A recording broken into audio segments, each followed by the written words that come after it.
Shall we begin? It's 15 past. And I guess we're talking English today. So, you are warmly welcome. There are many familiar faces here. I'm glad that you're joining us, and this is going to be recorded, the whole session. So, we need to talk, especially you at the other end of the table. You have to talk quite loud in order to get...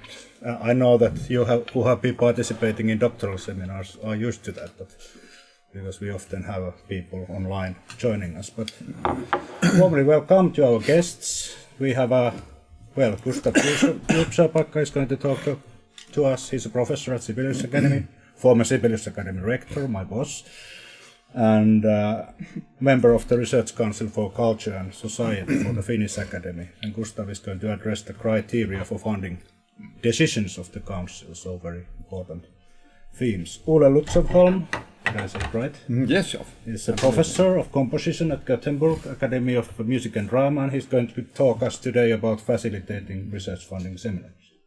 Correct? Then Tiia, our research funding specialist, is going to give us tips about how to write a good proposal.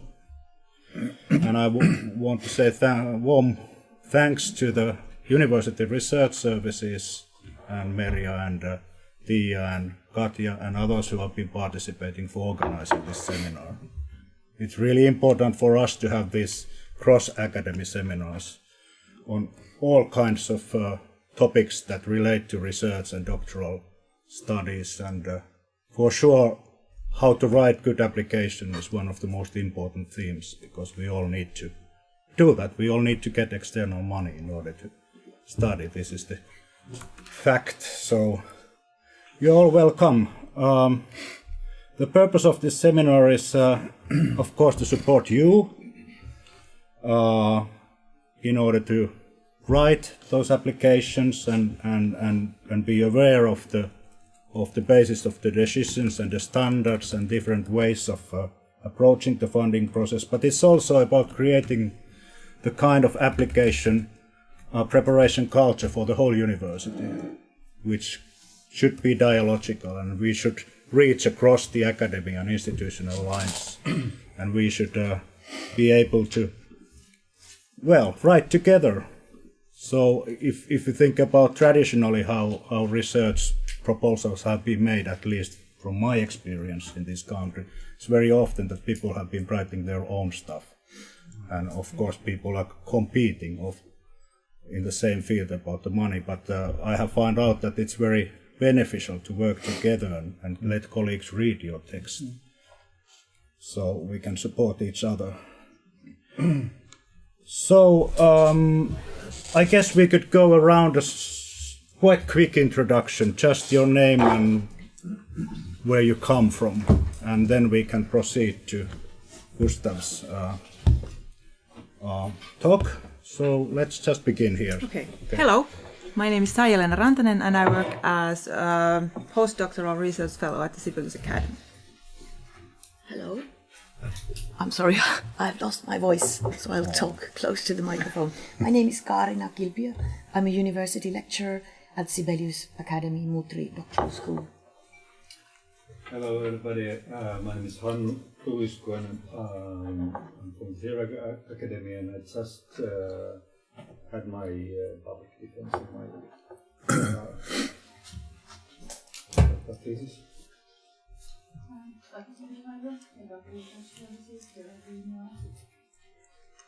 Good morning, I'm Mari Martin. My home university is Theatre Academy, and my artistic field is theatre and dance also. I'm a between person in a way. Yeah. Hello, my name is Merja Ruona. I'm working as a lecturer in the Department of Arts Management in Sibelius Academy. Tanja Juhasson, and professor of masters at the Department of Arts. Hello, Igor Kozlovsky. I'm a pianist from Sibelius Academy. Just had my doctoral defense once a day. Hello, my name is Anadia Kapogisalo-Lainen, and I'm a doctoral student in music here at Sibelius Academy.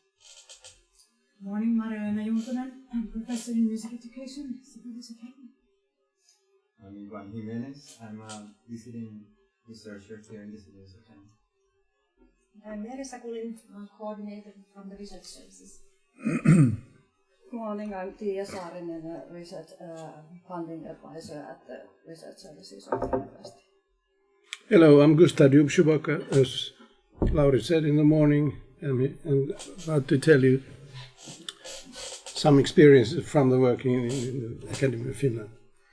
My name is Ole Lützow-Holm. Good morning, and thank you for inviting me for this workshop. I'm a composer and also a researcher within the artistic field, and a professor of composition at the Academy of Music and Drama, as you said, in Gothenburg, which is a part of the Faculty of Fine, Applied and Performing Arts. So we have this entire faculty that contains practically all the arts except for dance and choreography, which is an aspiration that we have, that we might be able to even sort of include that into our faculty. So yes, that's for now. Okay, and my name is Lauri Väkevä. I forgot to introduce myself, probably, which I often do.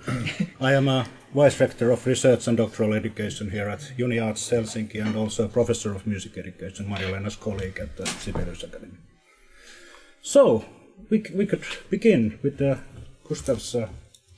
we are a bit ahead of our time, but I think that's good, because we need to have, I guess, some discussion as well at some point. So, let's just continue. Let me start by saying, introducing a little bit... You stand up. Okay, okay. At first, I would like to say that we want to share this with Tiia, because we prepare where our areas are quite overlapping each other, so not very easy to find a difference between those areas, because I think one cannot say very much about criteria without knowing exactly the categories you are applying and which are existing. So I suggest that we start in a way that Tiia will repeat some of the basic facts of applying from the Academy of Finland. But before that, I might say that I've been member of this kind of research council for 2 years, and I was rather surprised to get this invitation, because, of course, I gave my admission, but I have my scientific background is rather limited, because my doctorate here was on musical philology, but I've been mainly active in many fields of the musical field, but not namely in research areas. So compared to my colleagues in the research council, my production and my activities are rather limited. But okay, that's I don't know why, but anyway, I myself learned a lot from sitting there and handling all these hundreds of applications. I think that we also might repeat here that there are other fundings. We are talking today about the Academy of Finland, but we have to remember that there are several other funding organizations also. And I, of course, Tekes is together with the Academy of Finland, the biggest one, the Finnish, what is the official name? The Finnish Funding Agency for Innovation. And that's in the technological field. And they are distributing grants around 460 million a year, and the Academy of Finland is rather the same size, about 437 million. I think you have that, might be in your slides too. And then we have all those which you all know, some of the foundations, Finnish Cultural Foundation and KONE, but let's not go into those now, because this the Academy of Finland in the area of humanities, and it is by far the most important, and the competition is very strong, very high. So it's important really to know how to make a good application, and I'm happy to say that in the last few years there have been some very good success also in the field of arts, starting of course with Art Sequel, which was by far the biggest grant ever to the Art University Helsinki. Of course, it had existed by that only 2 years, but anyway, in the field of arts, it was really a big success. And just 1 week ago, we had a positive application also accepted from the Arts University. Lisa Meijer-Hautala was awarded a big grant. But what about Tiia now telling about the categories inside the Academy of Finland? Because you have some good slides, and I can continue after that. Yeah.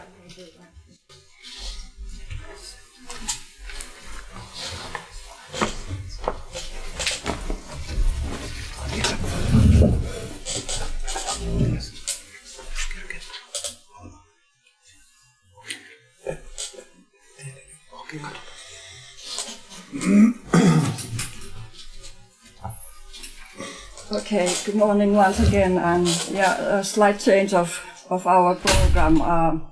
Thank you, Gustav, for the introduction, and now I'll go just quickly through some of the sort of main funding instruments of the Academy of Finland. Here are basically all of them. They usually group them for researchers, for research as such, and for research environments, but I thought I'd just go through the four that are marked here, because they are by far the most relevant instruments for us.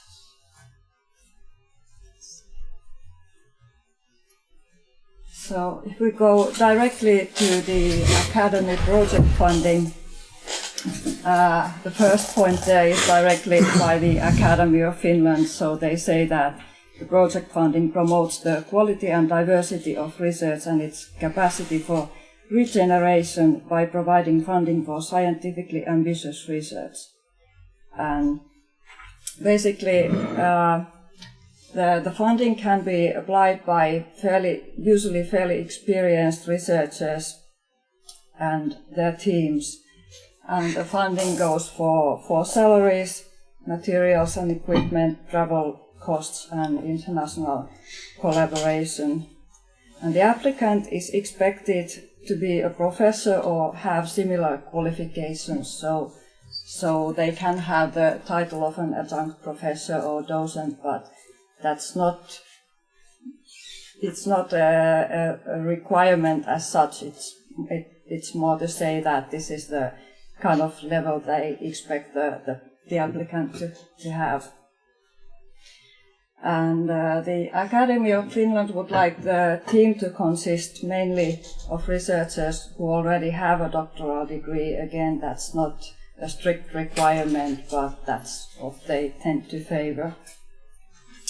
There's also a possibility to apply as a consortium, meaning that there are several applicants with different teams who then collaborate to form a bigger project. So they all apply separately, but the projects together form a larger whole, which is supposed to be something bigger than just the sum of its parts.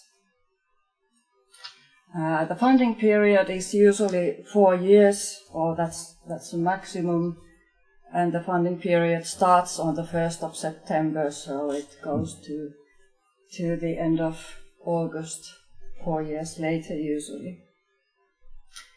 And what I've noted here, because that's something that sometimes comes as a bit of a surprise to people, is that the applicant's salary is not usually eligible for Academy of Finland funding. So what they would like to see is a professor or someone with similar qualifications who already has a permanent salary from their own institution to apply more for the teamwork, and they only receive funding for managing the project. So that's for their own salary. They usually only get like 6 months during the whole 4 years altogether. They can get more, but that's in very exceptional cases, so that's always seen on a case-by-case basis. And well, just to give you an idea of the figures we are talking about, in 2015 the success rate in the Research Council for Culture and Society for academy projects was 12%. We don't yet have the results for 2016, so that's why the figure is a couple of years old, but anyway, it's probably going to be on the same level, more or less. And in 2015, the average amount granted by the Research Council was 404,000 for the 4 years per project. So that's probably the level they are going to stay nowadays as well.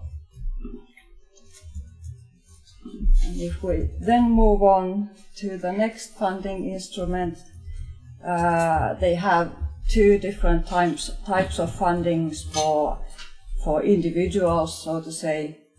The first one is Academy Research Fellow funding, which is for applicants who have completed their doctorate 3 to 9 years ago, and the point of reference is the deadline of the call, which is at the end of September.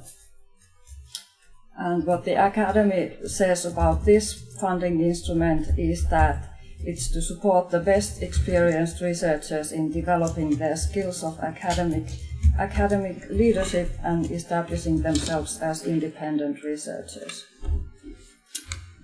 And the funding is more or less similar as the other instruments, meaning that it's for the fellow's salary together with his or her personal research costs, meaning travel and mobility, international collaboration and things like that. The funding period is 5 years, again starting from the 1st of September. And here the Academy of Finland decides the salary rate, so that's at least what it has been so far.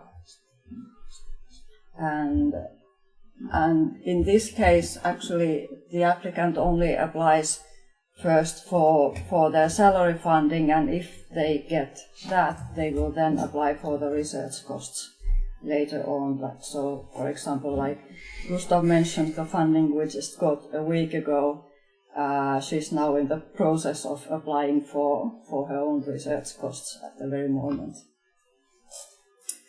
And well, I've noted the mobility requirement, that's important here, but I think we'll go to that later on when I talk about the more practical side of things. And here the success rate, both in the last call and the previous one, was 11%, so again around the same level. And if we then go to the next one, that's for people a bit more junior than the Academy Research Fellow. This is the postdoctoral researchers, so that's for people who have completed their doctorate up to 4 years ago, meaning that the applicant will need to have their doctorate by the deadline of the call. And that's to advance the professional competence of researchers who have recently earned their doctorate.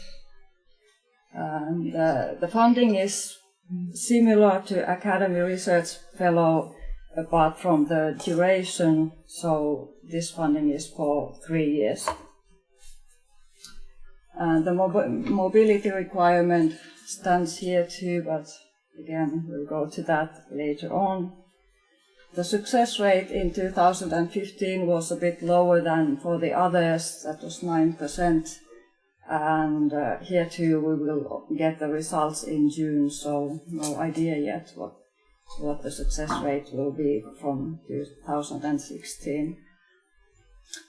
And the average amount granted in 2015 was 260,000 euros, and that's the salary and the research costs together. so the entire budget for the 3 years. And then one more type of funding, which at least we haven't used very much, but I thought I'd point this out even though it's fairly limited in scope. The Academy also has mobility grants for either going abroad or inviting people here, but as you can see, it's for a fairly limited number of countries, so it only applies to China, Germany, India, Japan, and Russia. But, you know, just in case you have cooperation with those countries, this might be something to consider as well. The Academy says that the applicant should be a researcher with a higher university degree, so this is also something for doctoral students, even though they do favor people who already have the doctorate, but it's not a requirement. And the funding is to cover travel and living costs, and in some cases also joint seminars. And the duration, as you can see, it can be from 1 week to 1 year. But there are country-specific rules, so if you're interested in this one, you should always check the country-specific requirements, because there may be differences in the duration and also what the funding is granted for. And as I already mentioned, it can also be for inviting a foreign researcher to Finland, so not just for you to go abroad. And it can be paid either as a personal grant or a research grant. So basically the difference is that it's either paid to your own bank account or it can be administered by the university. Yes, perhaps a bit of context for you, so Gustav can continue from here. Is it okay? First time here? Yeah. I think this was very good for us to know the frames, and now about a few words about the process of getting a decision from the Academy of Finland. And there are several kinds of statistics. One way of looking at the applications totally in the field of social societies and humanities is also to compare the universities between themselves. We can say that the Uniarts, from the applications in 2016, 9% were generally from our university were accepted, and the Helsinki University had in this comparison 16%. So you can see that Helsinki University was a lot more successful. On the other hand, the Aalto University also just had 9%. So I mean, which might of course depend on because a lot of the Aalto applications go to TEKES, to the innovation funding. So that's not perhaps very fair, but anyway, there has been a lot of critics during the last year about the criteria and the decisions, especially in the social sciences and humanities. And people are accusing the Commission for just giving grants to their own friends, or being prepared and being in other way or the other unfair because so few of these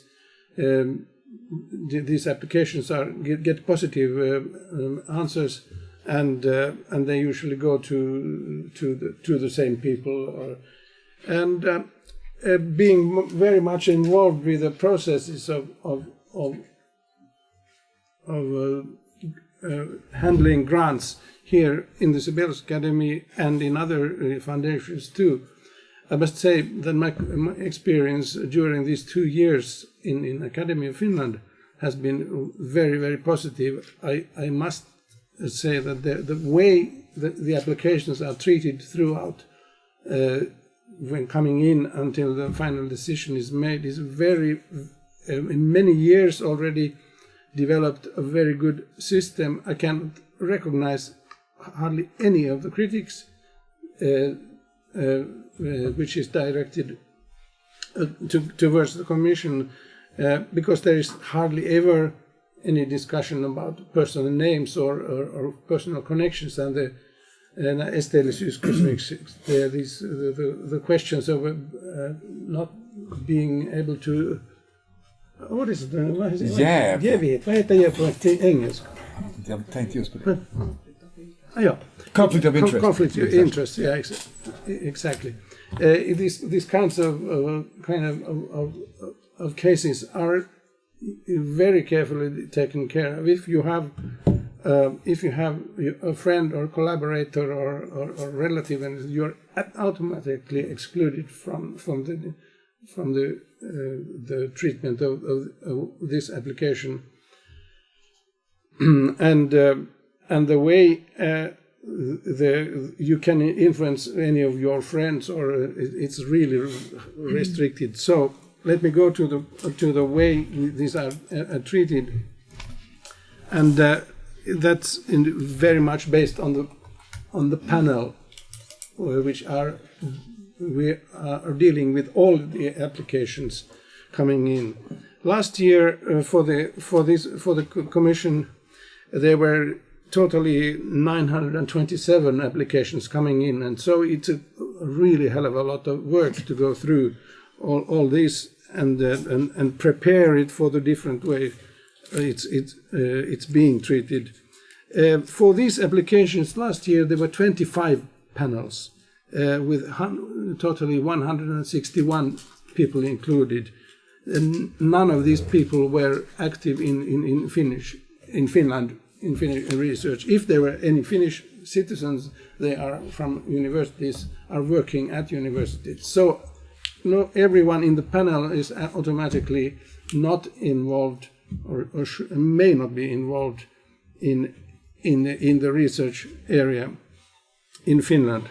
And of course you might say that for specific subjects that's a real bad thing, because if you are treating, let's say, some ethnological Kalevala research, how can persons collected from different parts of Europe, mainly it's Europe, just a few US representatives, how can these people know? And sometimes, in fact, there might be some details of the paper that the panel is preparing, that there might be some question marks there. But this whole process is really could be called as a rating and ranking process, because the task of the panel is to give and to evaluate the application, and after having this give this number or evaluation, it's treated by the Commission, which makes the last decision. And there are quite heavy decisions, because during the year this Commission only is dealing with 52 million euros. So they are really having a great impact on the research area and among the people in the field. And if you imagine that really just among 10% of the applications are accepted, so it's really a very hard competition. All of the criteria are built on the basic criteria of the Academy of Finland, which we could repeat. And of course, the funding criteria is mainly, first of all, quality, impact, renewal, and multidisciplinary, phenomenon-based and internationally oriented research. And the paper of the panels, which the Commission is receiving, usually have an overall number, And there are 3 categories inside it. The first is the quality. You might know this already, but I just repeat it. The first number is quality. The second is feasibility. Ei tuotettavuus, vaan toteutettavuus. And the third one is the capacity of the person, applicant. And so from these 3 numbers, there is an overall number which is not the average, doesn't need to be the average of the 3 profile numbers, but the profile numbers give a certain character of the applications, but the overall number is the one that matters. And there might be some small differences between the panels. As we have 25 panels, they are not calibrated between themselves. But on the other hand, the number of applications is so big that it has been. I had in the beginning many question marks. Can we really trust the different panels and the way they are treated? But on the other hand, the number of applications is so big that these differences in the long run, they really don't make the big differences. There are a few individual lausuntoja, papers. If there are very special areas where you cannot find people enough universalists, so they are invited some private or not individual, I would say individual certificates or evaluation papers. Now, what is the difference between, especially if the individual paper is different from a panel paper, which might be doubling each other?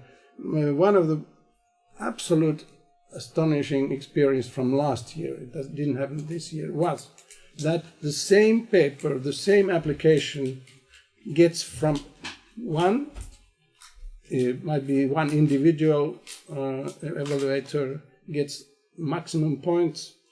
There is used a scale from 1 to 6. And the same paper gives from another one, 1. Mm-hmm. So you started. My idea is usually that the arts is very an area where we are very sensitive. We are working in with categories not very easy to define. This was an application dealing with archaeology and a mixture of it was a bipedal apes, kaksijalkaiset apinat. When did the apes start walking in 2 feet? And this same application gets 6 and 1. So what do you do? Of course, it was impossible to make a decision. So we invited a third paper, and which was a number 3, giving the result was number 3, and it was excluded. So, but I'm just saying this in order to tell that the question, what is a good application and what is a bad application, is not very black-white clear. That even so to say, the so-called clear scientists might disagree very much. There are some traditions of research which were strongly fighting with each other. And that was not artistic research.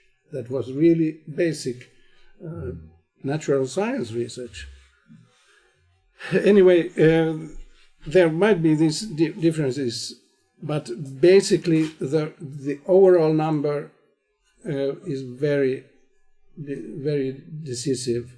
That if you get 3, less than 3 or 4, you cannot really hope for. You cannot rise from the level of 4, because there are sometimes even top applications rated 6 that don't get a positive result. So in fact, the competition is between 5 and 6.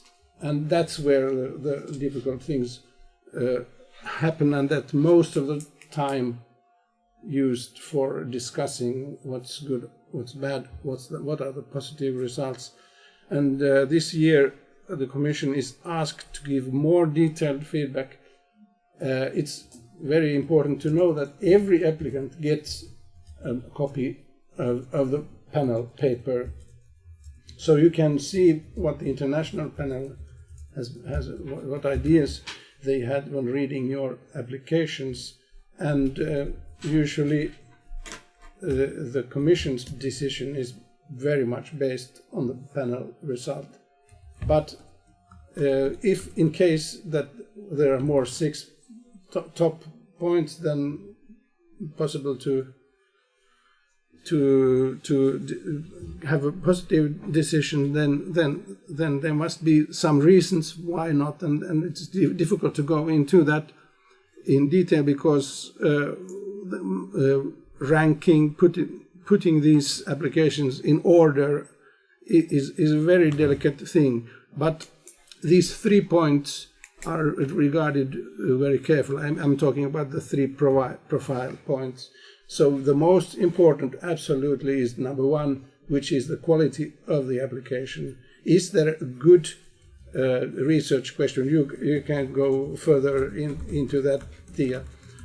Is there a good point in what you are going to investigate? Can you clearly express what you are going to do? And I don't think that in this first question there are so very many difficult ways or ways of looking at the important thing. I think the differences come in the second point when you ask, how am I going to do this? How am I going to make myself or my readers aware of what I'm really going to investigate?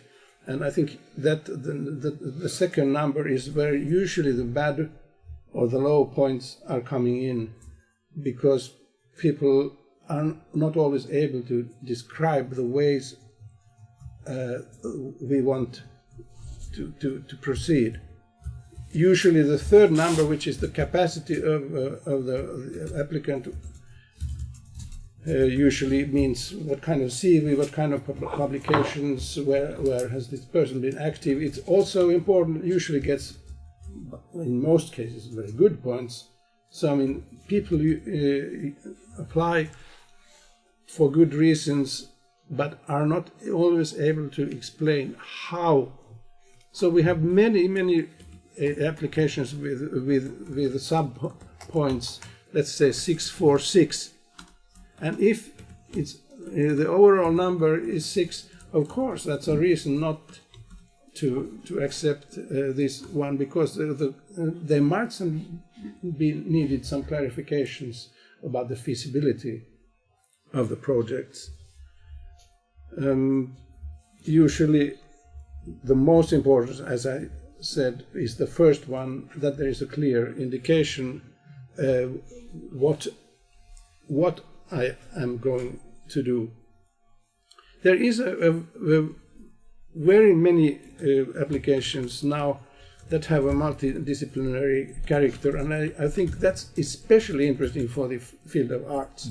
When you are entering or introducing other fields in connection with arts, it can be technology. There was right now an application dealing with dressable technology, which was in the field of design.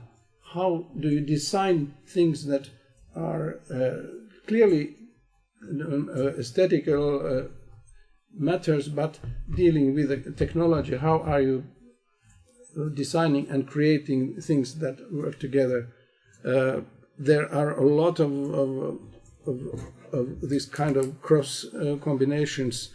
And in the applications, whether it's an academy project, academy fellow research, or a postdoctoral research, it's also very clearly looked at what kind of a team you have.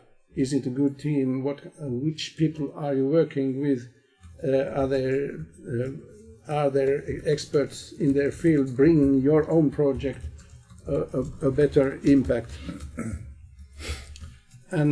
So the ranking with which applications are positioned above the line, it's a really delicate matter of combining and comparing all these different characters, different features of the applications. But of course, it's even if you are not an expert in archaeology or in philosophy, it's possible to see whether the application is written clearly in an understandable, respectable and clear language, and whether you have an idea yourself of what you want to, how you want to proceed, then. And I think there are no universalists in the way that really could be experts in all these fields, and in this way I feel that many times my more experienced research colleagues are in the same situations. I mean, how can a person who is a linguist be very aware of the history of philosophy, the details of Hebrew papers burned, and how to study them? We are very much dependent on the panels, and the panels are making the first decision, and the second ranking is based on this. So going against the panel is very difficult. And it would, in a very fast way, be destructive for the whole expertise system. The way of having outsiders, really neutral panel members, not personally involved in the projects, in the applications.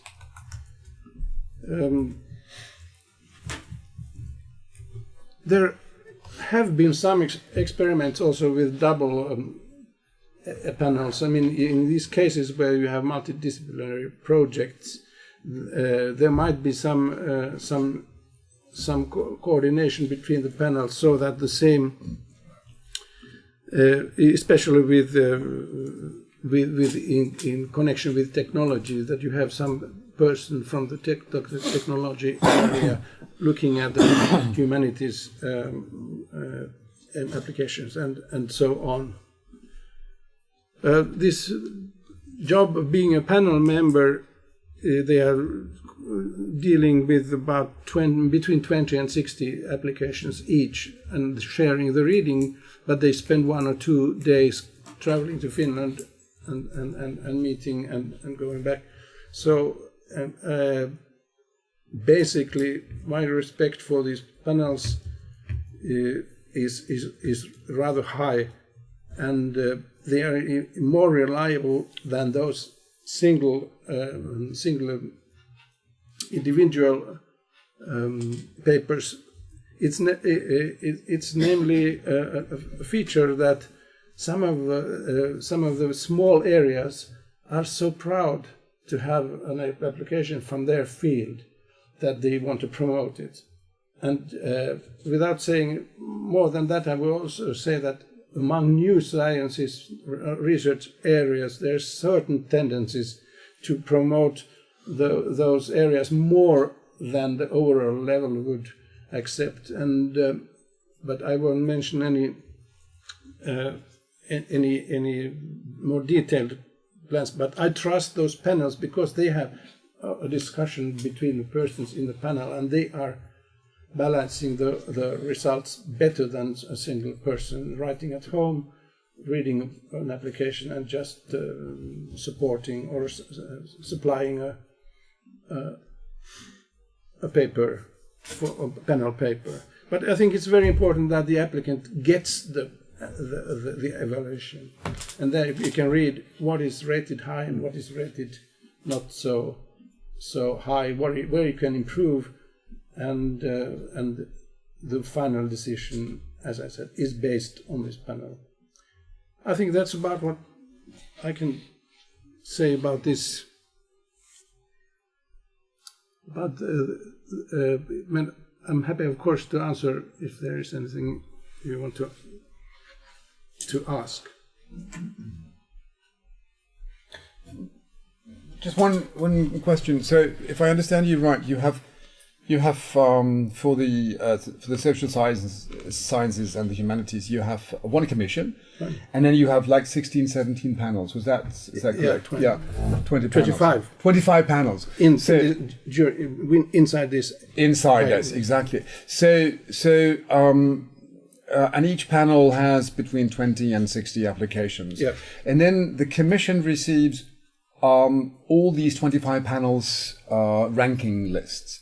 Is that so? No ranking. There is no ranking. No, they just give points. They only give points. Okay. What I said, they are rating and the commission is ranking. Exactly. So you actually, in the commission, you go, do you actually read, or do you read the applications, all the 900 applications? Or, no, 900 was for all the categories. For the whole, okay. Let's say now, when we are just working with the academy project, which is the biggest,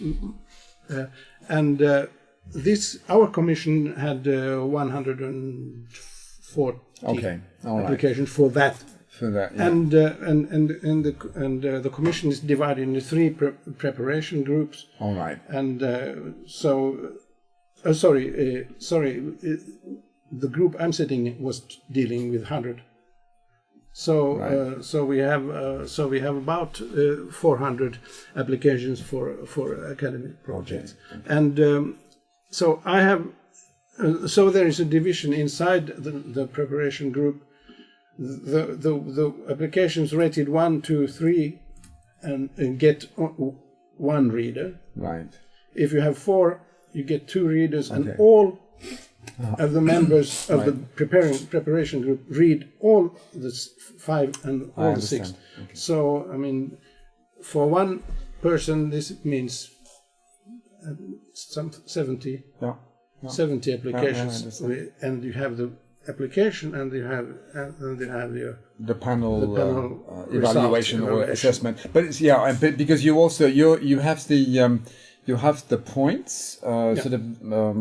From the panel, but you also have the assessment text. Yeah. There's an assessment text. There's an assessment text. Yeah. Is there an assessment text for each of these 3 categories, or? Yeah. Or, yes. And there's even some sub points more careful than that. But these sub points are 3. But there is also questions about mobility. Is that about the CV of the?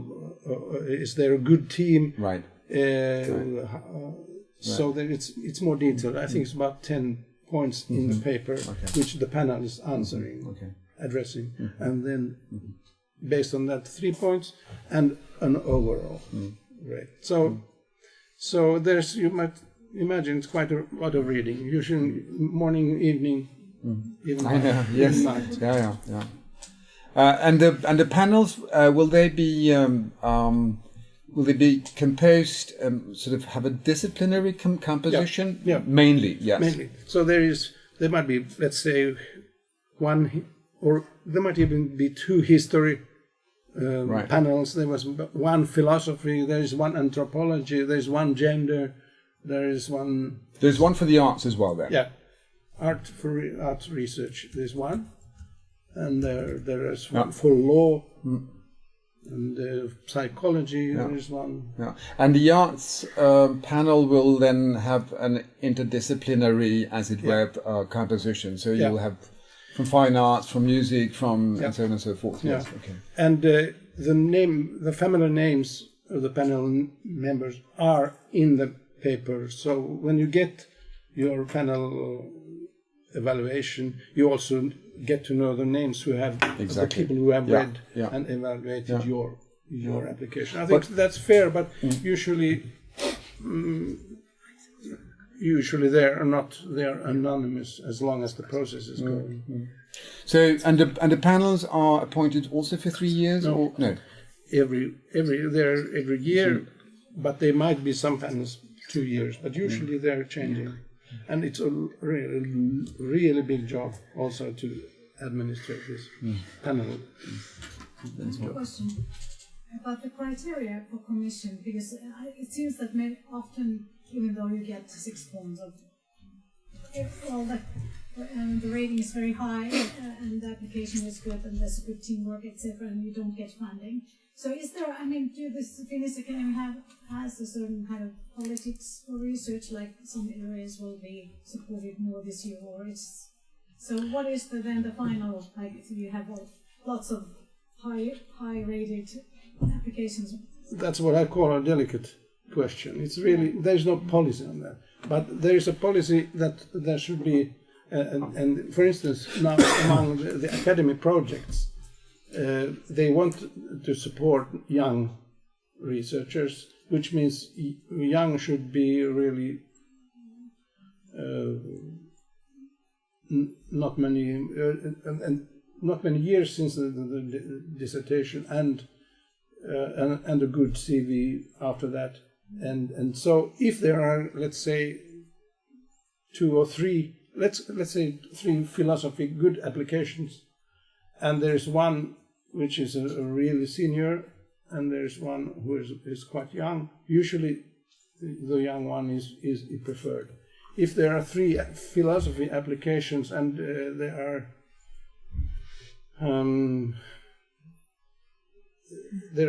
is one from Helsinki University, one from Jyväskylä University, and I don't know, one from Tampere, because Helsinki is really quite strong in most respects.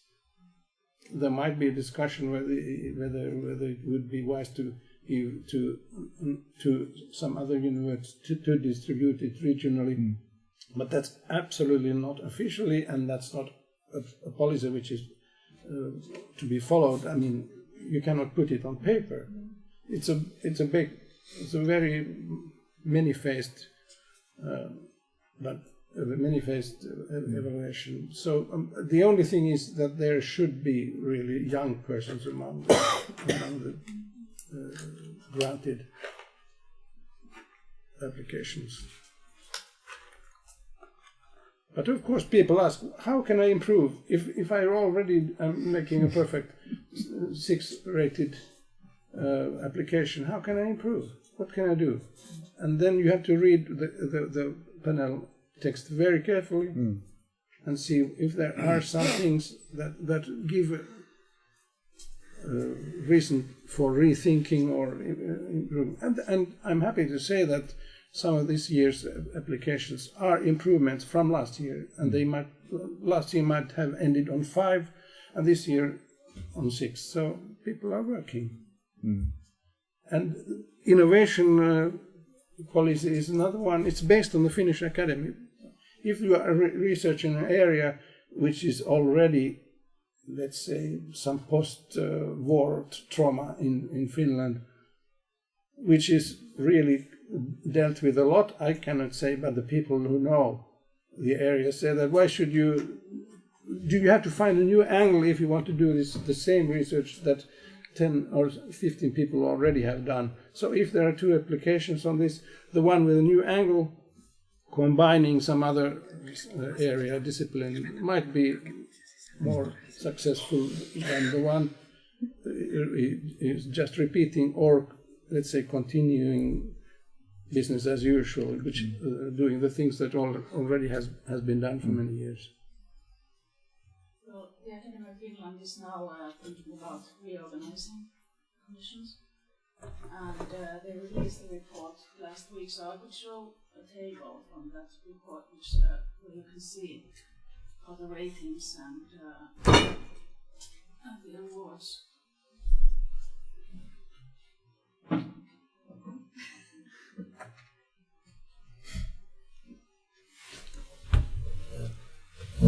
So this concerns the academic projects, and the far left is the rating, the panel rating, from 1 to 6, and then the next columns are for the applications and then the awards.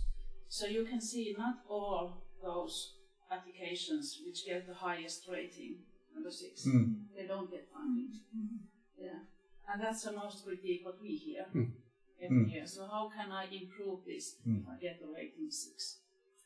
And there might be even some applications. So this is all the academic project application, not just in culture and social sciences, but the whole academia of Finland. So they might, the Commission might lift an application which has rating 4, 5 to get funding, because there is something. Yeah, exactly. There's some criteria that it's hard to understand. Yeah, but you can see that among the 4.4 there is one among 185. So it's really very hard to rise from there.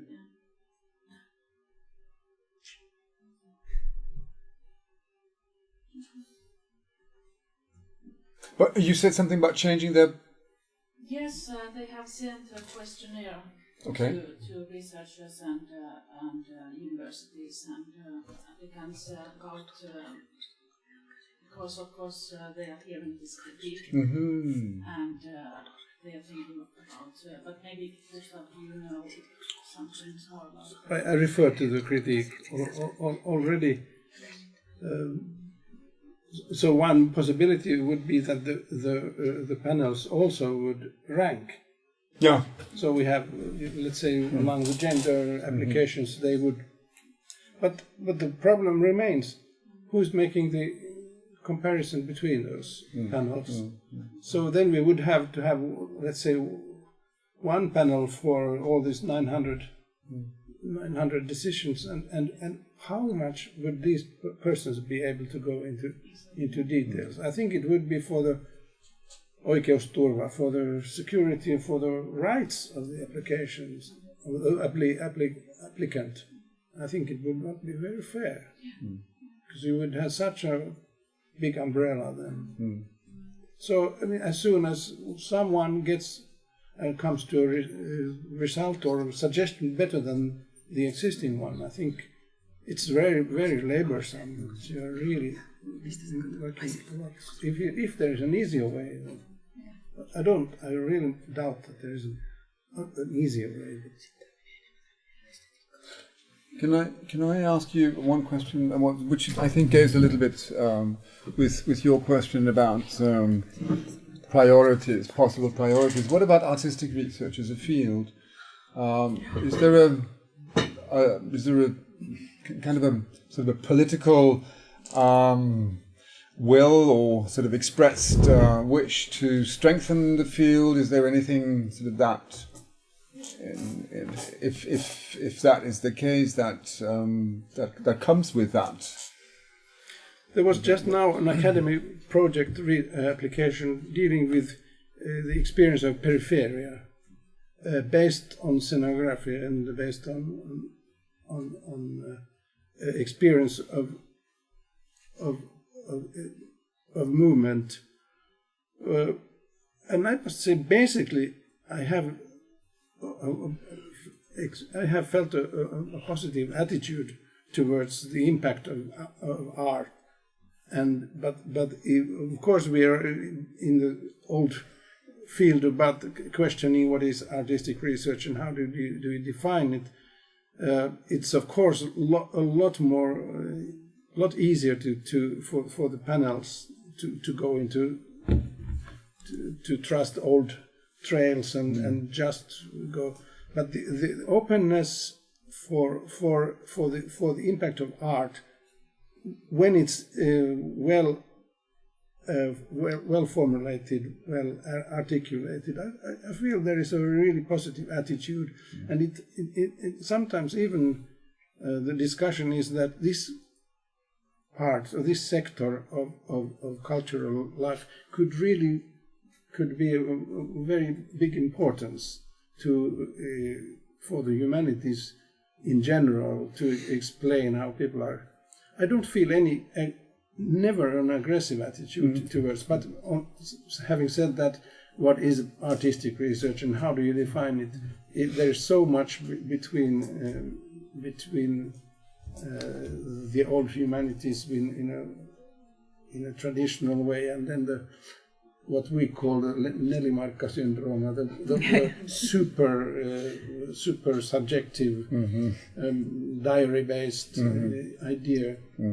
If you are really saying I'm going to use 5 years to meditate on my artistical behavior, so it might not be very successful. But they must, if there is a clear articulation, there is a positive attitude, absolutely. So artistic research is still in the Finnish context viewed as a sector within the humanities. Yes. Is there a discussion going on in Finland as to sort of to establish artistic research as a field of its own, or is that not? It's not really on the agenda. I had a lot of discussions during my period as a rector, and I remember we invited from the Orpheus Institute in Ghent. No, in Ghent. In Ghent. We invited some people to evaluate the doctoral projects here, and also there were between the different guests very big differences in the way of looking at artistic research. So what is the European way of looking at, and then you have, of course, the more very conventional Eastern European countries where it's looked upon in a very peculiar way. But I think the profile of the art universities where practice-based research dealing with the artist and his or her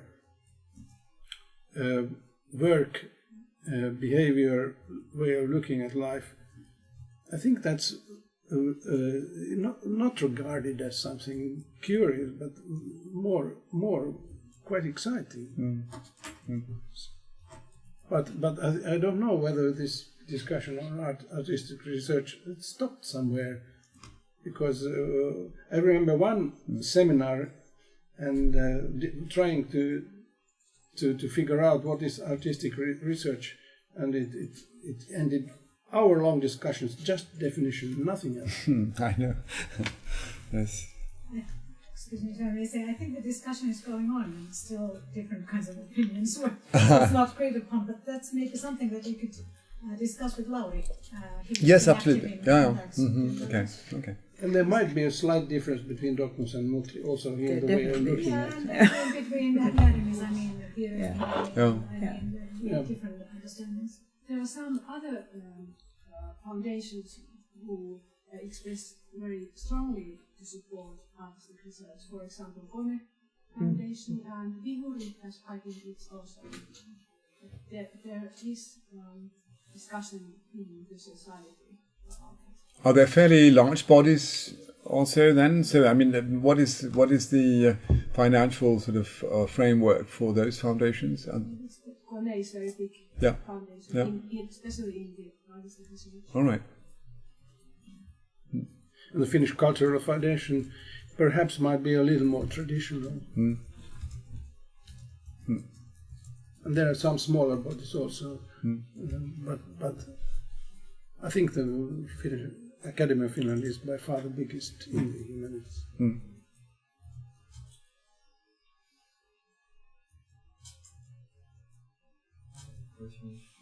In terms of the collaboration with different countries, is there a limit of how much there should be Finnish people and people from other places?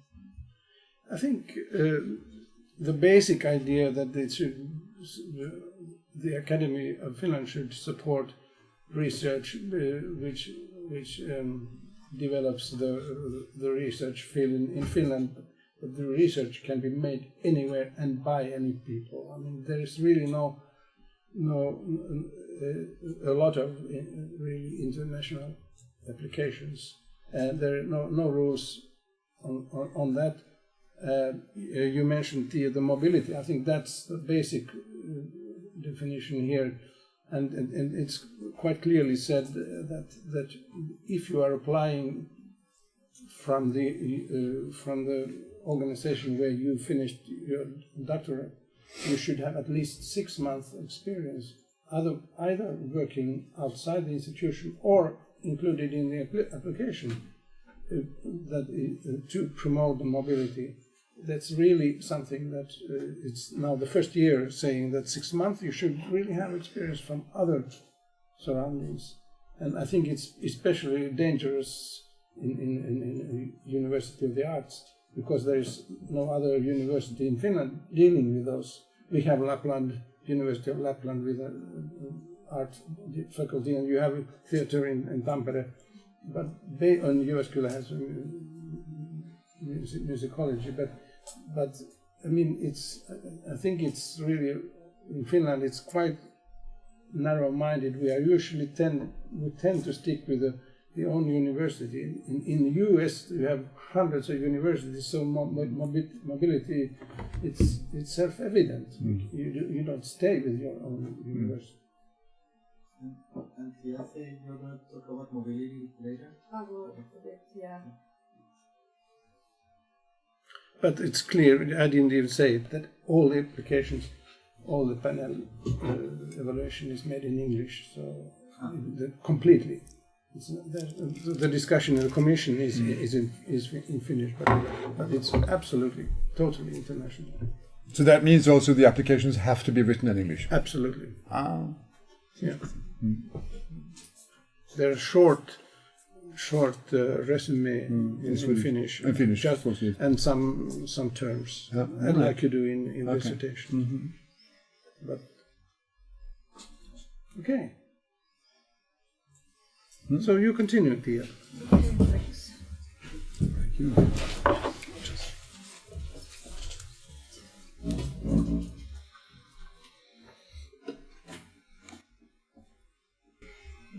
Okay, I think we've already established that it's not quite obvious what is a competitive application, but well, I'll at least try to give you some tips for that from perhaps a couple of different points of view. I think I'll continue a bit with the evaluation process and then go to the more practical things. And I also forgot to say earlier that, of course, if you have any questions or comments, just feel free to interrupt me. You don't have to wait until the end of the talk. We've talked a lot about this already, but just to perhaps have a look at this from a bit different point of view, in the sense of how you can perhaps help people to get, well, a better idea of your application. So this is, and of course, Gustav, please correct or compliment if you think it's necessary. This is more or less how the process goes within the Academy of Finland. So first there is the so-called presenting official, who is usually the science advisor, the tiedeasiantuntija at the academy, who handles the applications. Basically, that means that person is the one looking for the panel members to evaluate your applications. And, well, they are, of course, experts in some research area, but they can't be experts in all of them.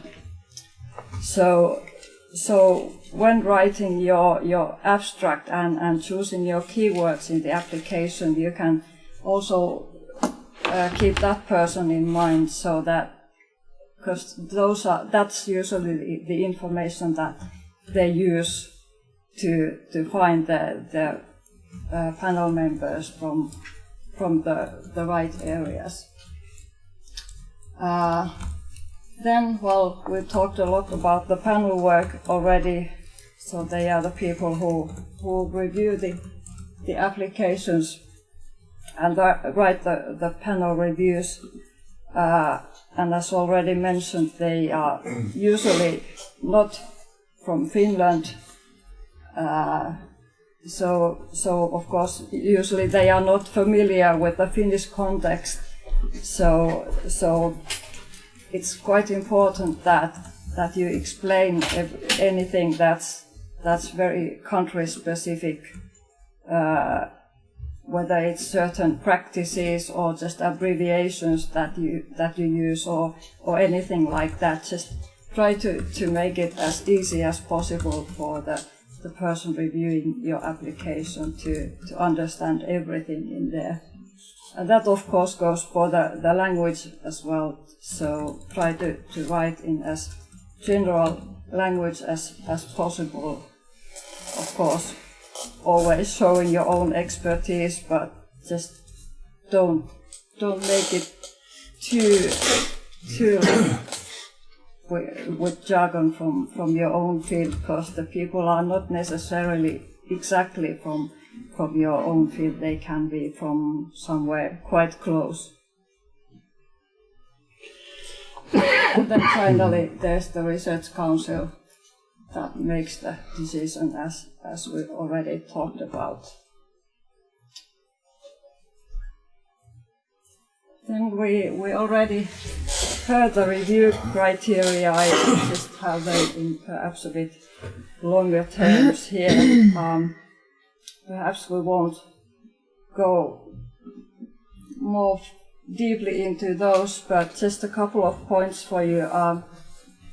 The review forms that are given to the panel members who evaluate your application are always published on the Academy of Finland website. So have a look at those, because those are the questions that the reviewers will need to find answers for. And they are perhaps not exactly in line with the application structure that's given for you to follow when writing your application. And most often the reviewers won't have a look at the guidelines that are given to you. They only follow the review form that they need to fill in, so to say. So try to make it as easy as possible for them to find clear answers to those review questions in your application. And then I think there's another interesting document that the Academy of Finland usually publishes after the yearly calls. Or this is especially by the Research Council for Culture and Society. They at least do this.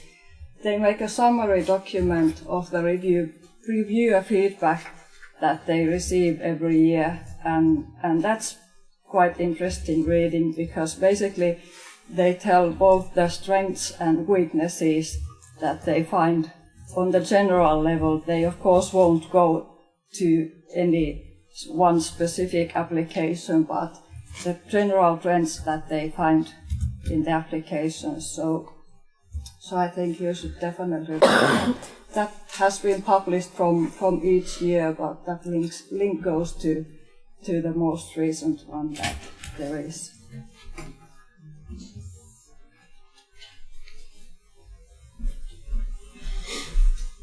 And then, well, we already also talked about the more delicate part of the ranking process, and these are some of the things that the Academy mentions on their website that they also put weight on. And these are things that come to play, especially when they have applications that are on a more or less equal level when it comes to their scientific strengths. So I mean, these are not things that matter as such in isolation, but as we know, the competition is really tough, so they may become an issue at some point, or maybe not. It really depends on the situation. But yeah, you can find all these on the Academy of Finland website. Sometimes it can be that they prefer women. They also have a look at how gender things in general are taken into account in the application. Sometimes they want to boost certain research environments. Multidisciplinarity was already mentioned. Also international cooperation is of course important. Sometimes making some area more comprehensive. Can I complement and also to what you asked about? I think that these criteria cannot be invented afterwards. They have to be explicant in the already when you are applying. I mean, it's not possible to fix some private arguments after the applications. I mean, these are all before.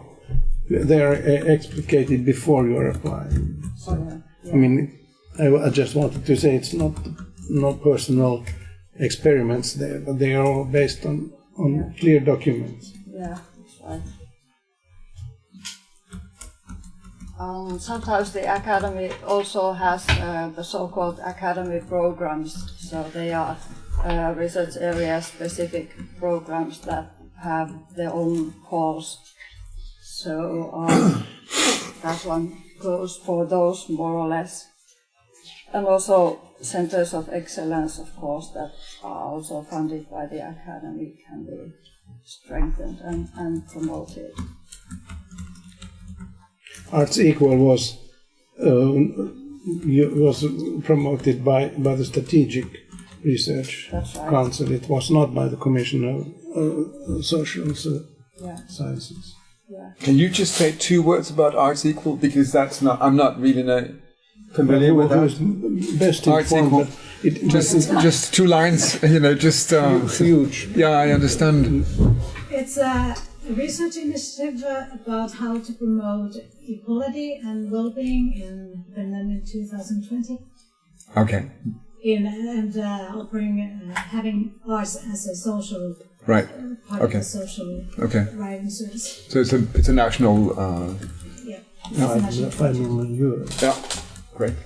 And it's in the context of a fairly new research funding instrument that's called the Strategic Research Council, which is aimed for more kind of knowledge-based, even or policy-based research. Even.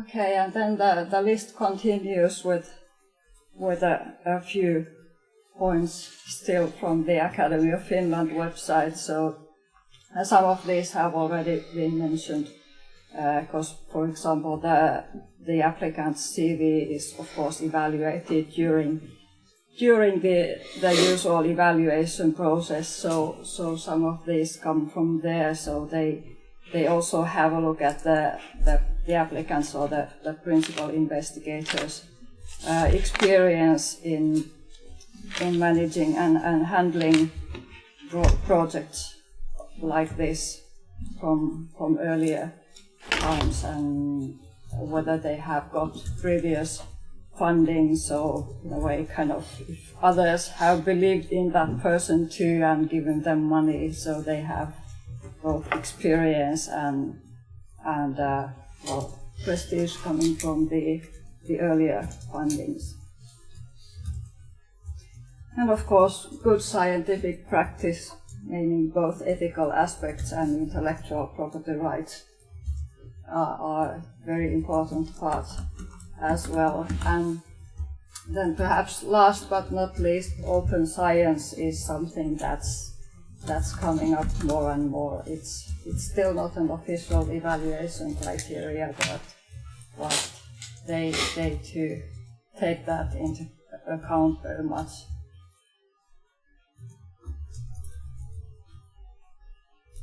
Okay, and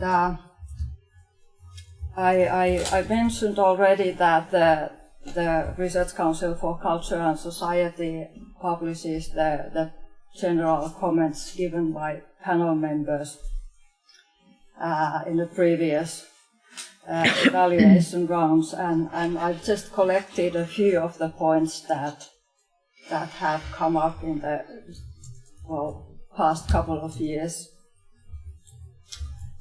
And these are, suggestions for improvement. So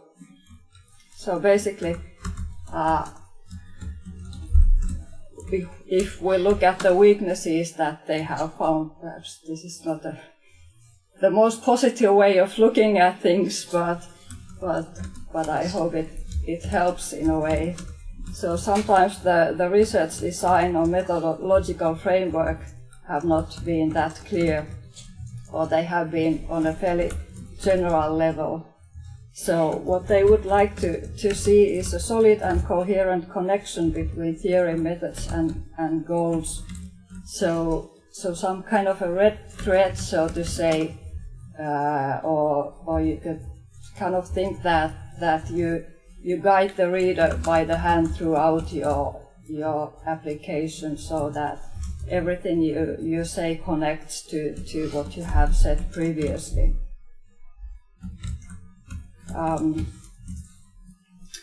So basically you should be as precise as possible, give as much detail as possible, and always justify everything. Don't expect the reader to read between the lines, because they are in a hurry and well, not in this case, but for example, when it comes to EU funding, the evaluators are often actually forbidden to read between the lines. They are told that the applications are only read by what is written in there and nothing else. And, well, yeah, I've written there, beware of the Star Wars era of grant writing. Is anyone familiar with the term? Okay. The basic idea is that try to avoid the types of beginning that go in the lines of a long time ago in a galaxy far, far away. Oh. So less of the background and more of the details, what you will actually be doing during the project. That's what the term is being used by at least some of my Anglophone colleagues quite a lot, just to make people to remember what they would like to see there. So, I mean, you should of course present the international literature from your area, but also always do it in dialogue with your own project, and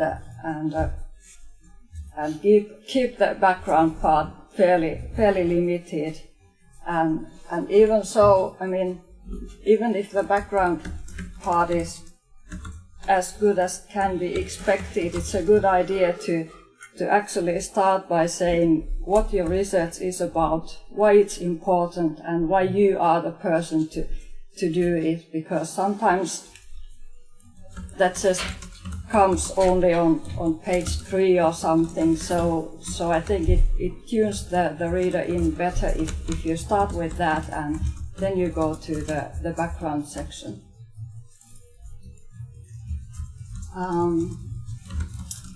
Then, well, Gustav also already talked about the implementation of the research in practice, so that's really important, and that's the thing that's quite often missing or is described on a fairly general level. So just give details of what you are really going to do in the project.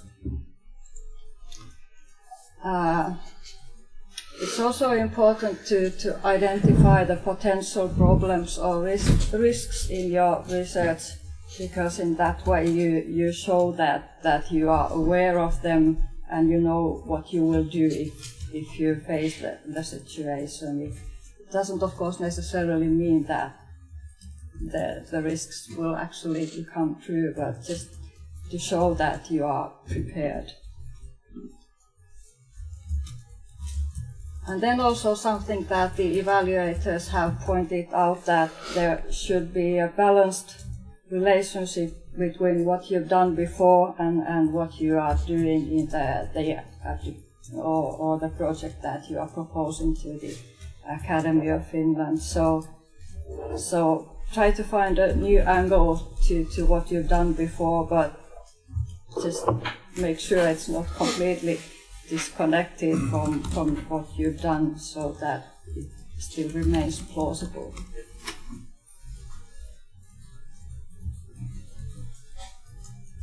And a couple of more points. Impact is one of the buzzwords of today, and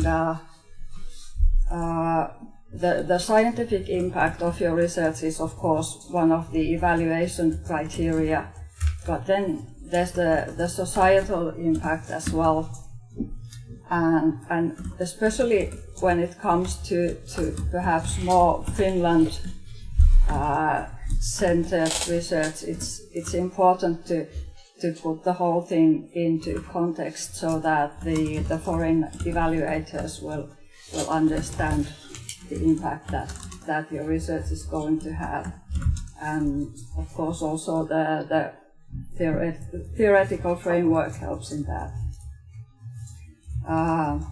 Same goes with the literature, the background section that I already talked about. So even if it's more Finland-centered, don't forget the international context as well. And yeah, the societal impact is one of the not official criteria, but things that are taken into account as well, and I'll talk about a few words about it a bit later. And then one more point that concerns the academy projects, because sometimes there's a trend that the team members do their own project within the project, so to say, and there isn't much connection between the parts. So just make sure that the different parts actually complement each other and make a coherent whole, and not just kind of an umbrella project with individuals working on their own things.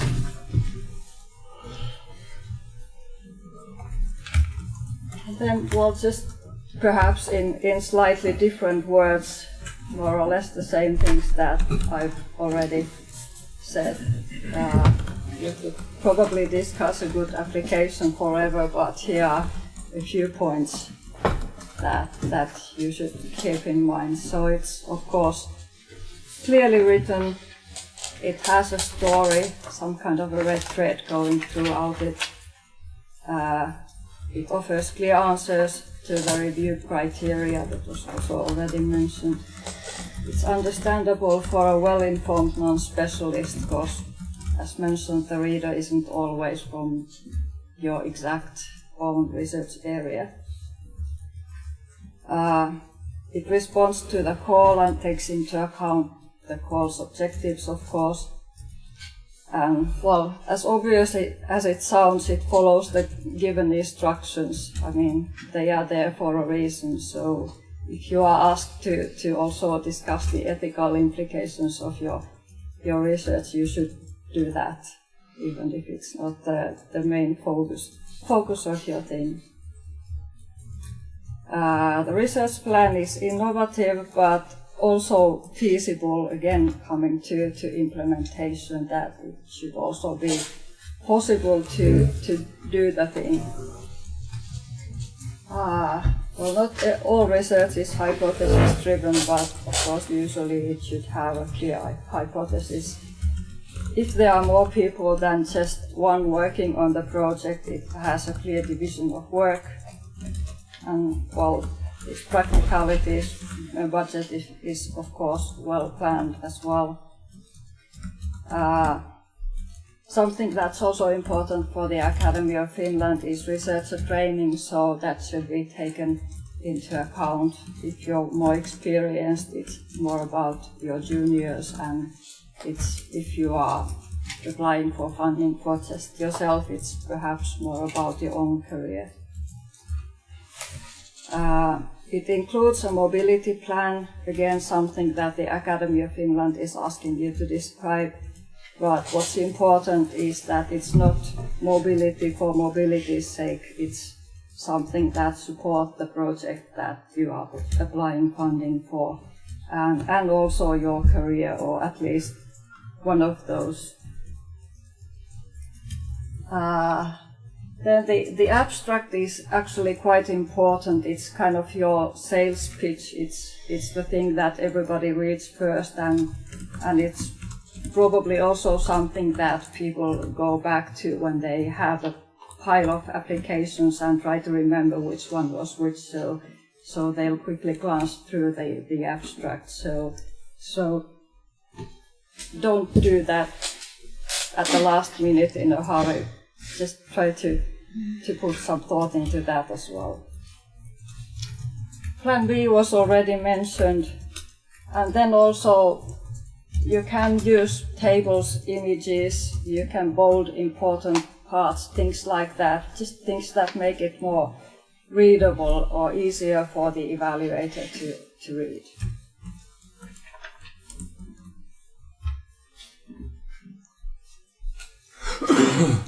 Okay, and then I said that I'd say a few words about impact, and this now is strictly from the Academy of Finland point of view, because well, you know that the societal impact is talked a lot nowadays, and the Academy also asks you to describe that part, what they call the impact beyond academia, so anything else than the scientific impact. And the first part is what they say in the guidelines, in the research plan guidelines.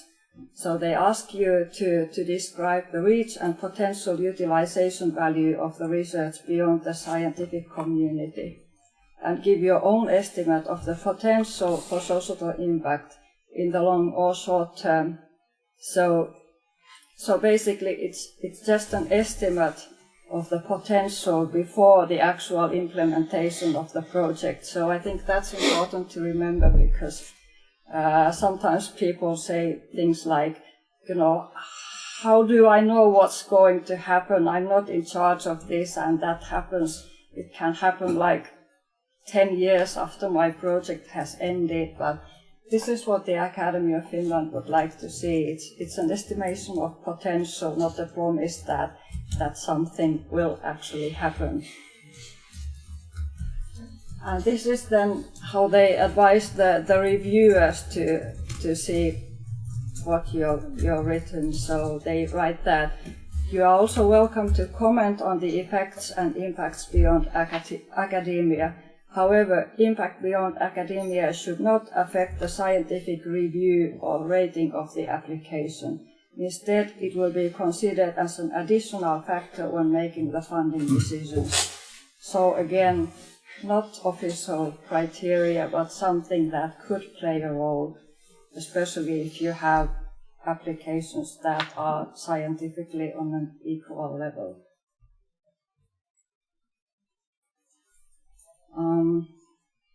And then I've just added a few sort of trigger words for you to think about the impact of your own research. So this is definitely not an exhaustive list of anything, just to give you some ideas. So when you start thinking about the impact, you can consider, for example, your stakeholders and their interests. They can be artists, teachers, decision makers, anybody basically. It can be a lay person in the street in some cases.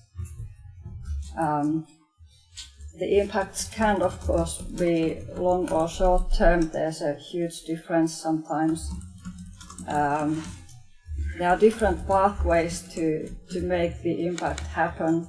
It can be through publications, it can be trainings, workshops, exhibitions, web tools, anything again. And apart from academic impact, you can think about societal, economic, environmental impacts, and well, yeah, just to name some types of impacts that your research can have. So just, well, anything is possible, just use your imagination and try to think further ahead and really, as I've written there, you can and perhaps should think out of the box, but still be plausible. And if we then move on to the more practical side of things, unless you have any questions at this point, comments.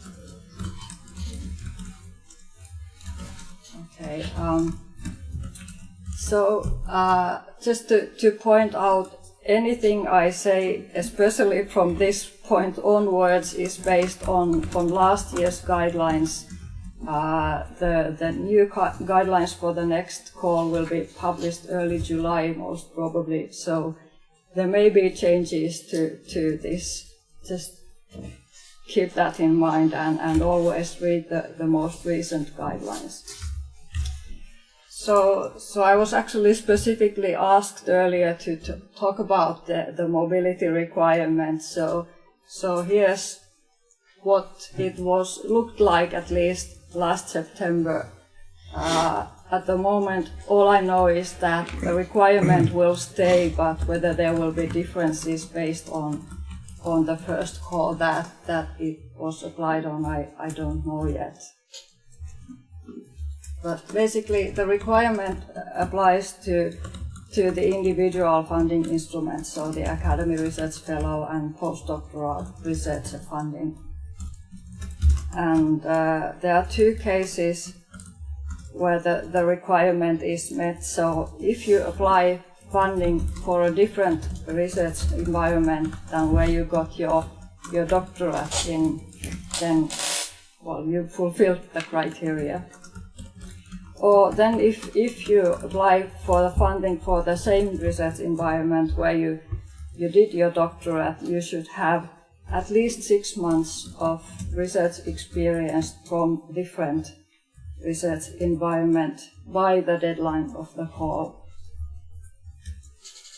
And that should be after your PhD, so unfortunately something that has happened before you got your PhD doesn't matter in this case. And if you go for the 6 month period after your PhD and before applying for Academy of Finland funding, as I already said, the period should be completed by the deadline of the call, and the 6 months should be full time. So basically, if you, for example, work only for 50% of the time, the whole period should be 12 months. It can consist of 2 separate periods that make the 6 months together. And it's also possible that the experience is from something other than research, but in that case it should further your research career, support your research work in one way or another. And it's not actually related to the funding source, so it's also possible that you receive your salary from the same place all the time, but you just, for example, do a mobility period somewhere else. And also what's important is that they really are talking about the research environment. And what they say is that it refers to the local research community or group. So basically it can also be within the same university. It's enough that you can prove that it's a different group or one way or another different environment than the group or environment where you did your PhD in.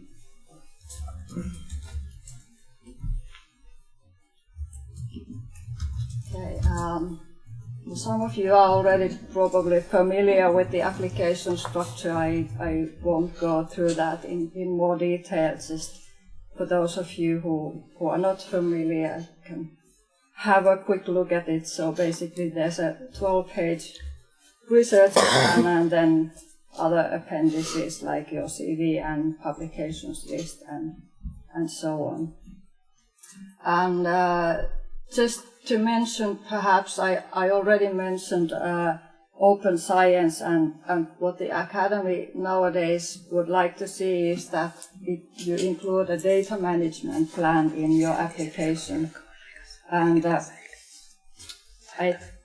for those of you who are applying this September, I think that we would arrange a workshop for that, so I mean closer to the deadline of the course, so that you could come there with your plan and we could really work hands-on with that.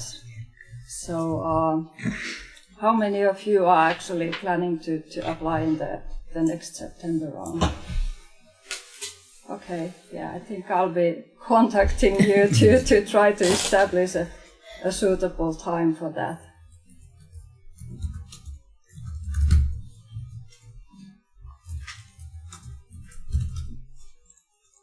Okay, and then just a few words about the probably most boring thing for most of you at least.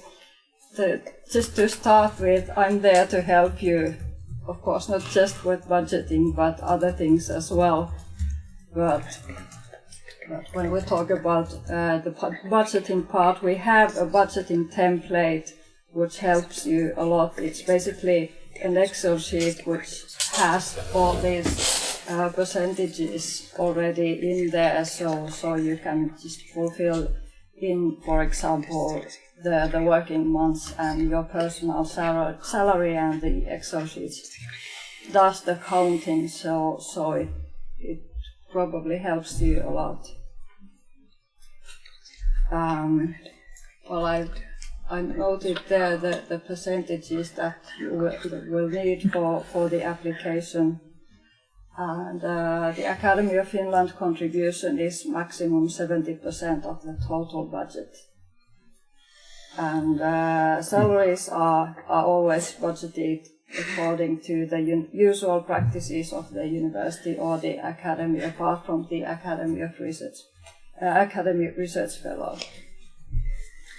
There are the cost categories given by the Academy, and basically you do the budget in the electronic forms of the application, but in addition to that you then justify your budget within the research plan. And well, these are here just to note what those mysterious salaries up there include. Perhaps we won't go more deeply into those at this point.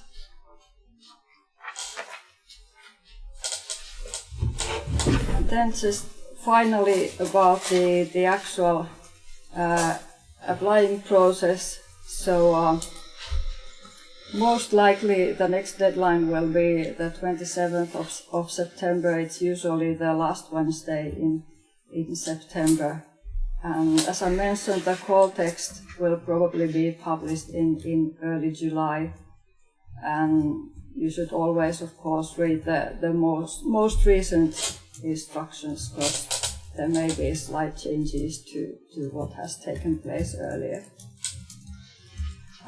They also publish separate instructions for different appendices, so the research plan and CV, which has to be of certain length, and so on. And as I already mentioned, I'm there to help you. I can comment your research plan from kind of an outsider's point of view, so to say. I'm not, of course, an expert in your research area, but I'm happy to do that for you. And I can also help you with the so-called non-scientific parts of the application, like the budget and the data management plan and things like that. We have in our intranet guidelines for the academy applications, but I will update those, of course, after the call text has been published. and there will also be an Academy of Finland roadshow. Most likely, this is something that they have done in the past few years. So that's usually at the end of August or early September. That's where you will find the dates when they will be published, and I will of course also inform you about that as soon as I know about the dates and locations. And then perhaps a final point, because it's really important, and that's of course something that we are promoting here as well, to have people read your text from different points of view. So ask not just colleagues who are familiar with your research, but also friends or other people who are not so familiar but can give you important feedback on whether it's clearly written and whether it seems logical to someone who's not perhaps at all into the substance matter itself. So try to start the writing process early and allow time for writing and getting comments and rewriting, because that's most likely how you get the best results. Okay, that's for my part at the moment. Do you have any questions at this point?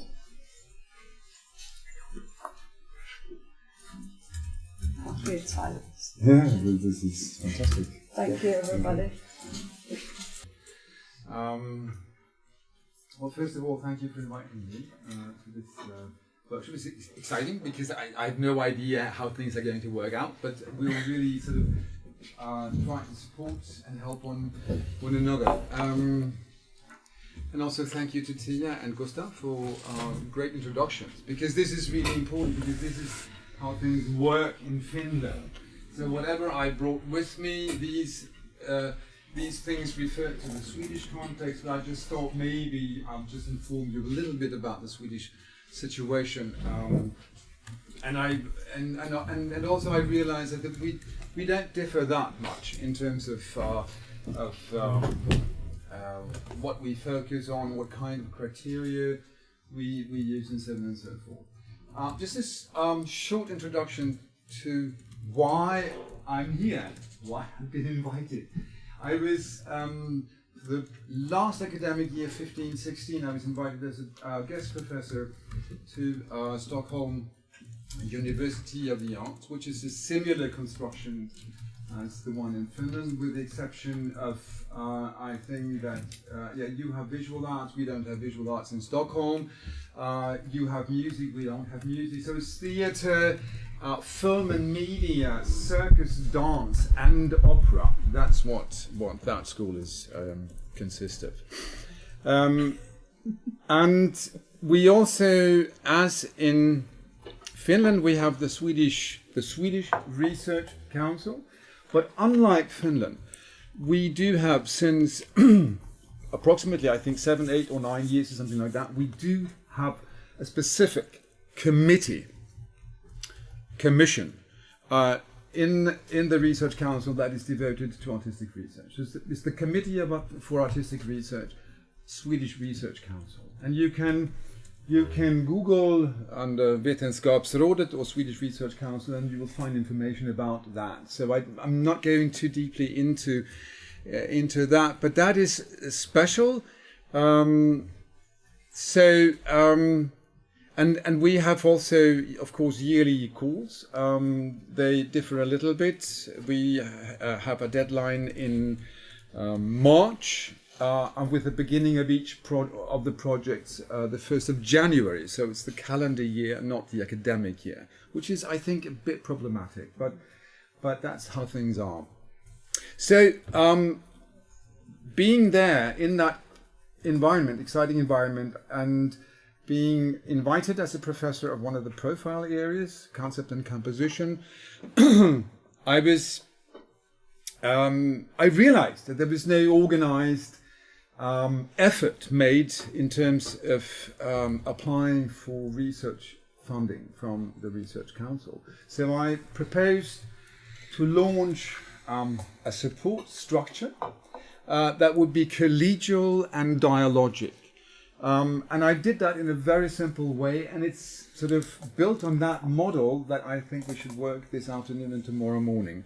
So I invited everyone, senior lecturers and professors at the university who were interested, not necessarily concretely planning to apply, but who were interested in the possibility of applying for funding, to come to sort of an opening seminar. And there we talked about the field as such, about different research projects that have already been launched and made and finalized in the field. And then I invited people to start sketching on possible applications, not necessarily having in mind actually to apply, but just simply to do it as a kind of essay, as a kind of tryout, to get used to the idea of formulating a specific idea, a specific thing that they would like to investigate over a period of 2 to 3 to 4 years. And then we had 4 seminars in a row where these people, and we were the group was about 10 people altogether, where they all came and presented their sketches to one another. And it was an interdisciplinary context, so there were people from film and media, some circus, opera, and so on and so forth. And the whole idea was to bring to the table an idea and to ask for feedback, for collegial feedback, in an open atmosphere, open, critical, but friendly, so friendly, critical atmosphere, to invite your colleagues into an ongoing thought process, something which is not finalized, which is sort of in the being, a work in progress, in order to get the type of feedback, multiple levels of feedback that could possibly enhance your continuous sort of your subsequent work on the application. And this turned out to be a wonderful setting. Not so that we were extremely successful in the end, but actually Annette Arlander, whom you probably are acquainted with, who is from this environment, she was successful with her application. So there was altogether one successful application. But the thing it sort of generated was a collegial atmosphere. It was the desire to share your ideas while they are developing, and a desire to support one another, and to get to step back a little bit from the fear of competition, from the fear of someone stealing your idea or whatever that might be, and see that we're all in this together, and by being together and by supporting one another and giving feedback, we will also become stronger as a group. Because it's also a matter not only of individual contributions, but actually also of building an environment. And this is a thing that will take a long time. So we need to be strategic about it, and not just to think about our own personal careers. We did that over a series of four seminars, and there were about 2 to 3 weeks between each seminar, and then the applications would gradually develop and grow, and we would find time for in each of the seminars to give a short presentation and to have a round of feedback. So it was basically that presentation, a round of feedback, and then a discussion. So that is the format, which is a very simple one, and which we are sort of trying now to implement in the afternoon and tomorrow morning. And you asked here how many were thinking about applying, and I saw a number of hands rising, but not all of you have actually come with a proposal for this. But I invite you to stay for the afternoon and tomorrow morning if you have time. I think that you might find it useful, and you would be of great help in this support situation. So I don't know how many of you will be able to stay, but feel free to join us in the afternoon and tomorrow morning, because I think the more people we are, the stronger the feedback, and the more sort of multifaceted it will be. So I'll just go through very briefly. These are the criteria of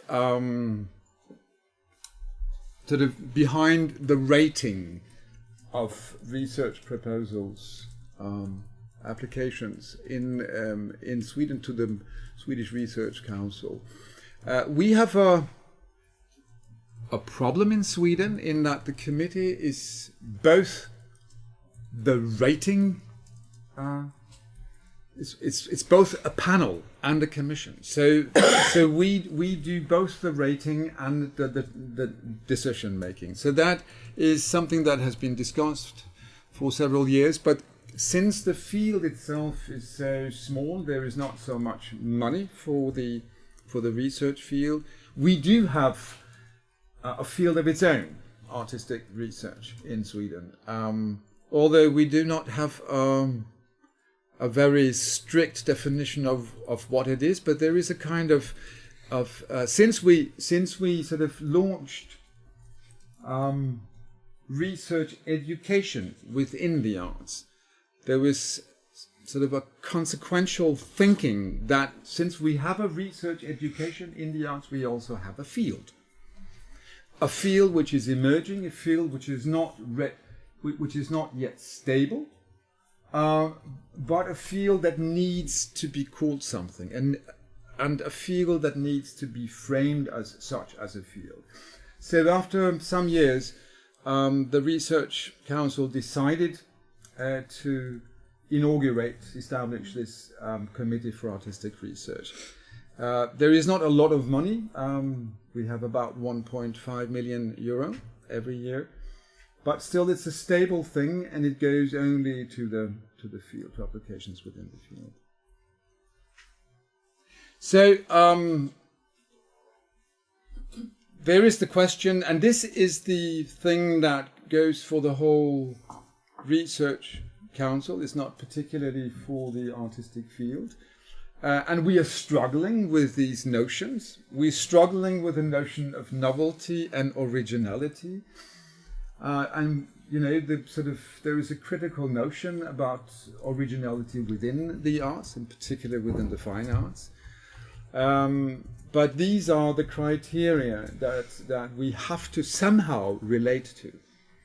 And then there is the scientific quality of the proposed research, and even that is problematic, because what is scientific in our field? We do not completely agree on it. We're struggling with it. It's a problematic concept, but we have to relate to it. And then, of course, the merits of the applicants, feasibility, you talked about that, relevance for call, how the application sort of responds to the call. And then there is finally the overall assessment of the application's scientific quality. Again, scientific, we have to think in a broader sense, but this is what we have to relate to. So I was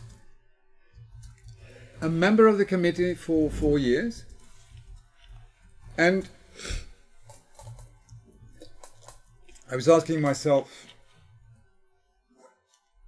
what is it to sort of read and review a project proposal? What are the main things? How can I at all approach such a text and give a valid review that gives this project justice. So I decided I need to point out some things. What is the project about? Sort of the general outline of the project. What is it? What is at stake? What are the risks? What is sort of the focus in the project? What will I be looking for in order to enhance my understanding? Particular things. Which are the specific criteria and qualities I might acknowledge as relevant? And how do I wish to express my thoughts? And there was something that you were both talking about, which I think is extremely important, and that is sort of the degree, to what extent can I actually, by reading the proposal, the application, get an idea, a clear idea of what is actually going to be done in the project. What is going to be accomplished with regard to action, experimentation, reflection, sharing, documentation, and dissemination. So these are things that we might sort of have in mind when we get together in the afternoon. Try to pinpoint what the project really deals with, what kind of problems, what kind of questions, what kind of dilemmas, what is the perspective, what is the scope, what is the focus, is there a focus? And to really try to be clear about what are the things that I'm really looking for. What is it that inspires me? Or why am I at all listening or reading or sort of getting interested? What specifically catches my mind? To try to be precise about that.